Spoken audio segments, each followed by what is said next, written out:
আসসালামু আলাইকুম। আজকে দেখাচ্ছি সবার প্রিয় এবং পছন্দের মিষ্টি দই। আমরা প্রথমে দুধটা জাল করে নিব। লো হিটে আমরা দুধটা একটু ঘন করার চেষ্টা করব। তারপরে এখানে আধা কাপ চিনি নিয়েছি, নিয়ে আমরা এখানে ক্যারামেল তৈরি করব। আমরা চিনিটা দিয়ে নাড়াচাড়া করব না, তখন সাইড থেকে এভাবে ক্যারামেল হয়ে আসবে। তখন আমরা আস্তে আস্তে আলতোভাবে নাড়াচাড়া করব। কিছুটা ক্যারামেল হয়ে গেলে আমরা নাড়াচাড়া করে এভাবে শিরার মতো হয়ে যাবে, সেটা আমরা দুধের মধ্যে ঢেলে দিব। এতে দুধের কালারটা খুব সুন্দর আসে। আপনারা আশা করি এভাবে ট্রাই করবেন।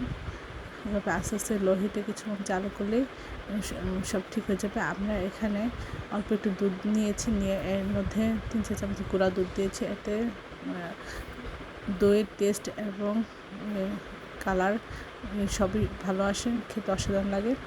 এখন দুধটা কিছুটা ঠান্ডা করে আমরা এর মধ্যে দিয়ে দিচ্ছি টক দই।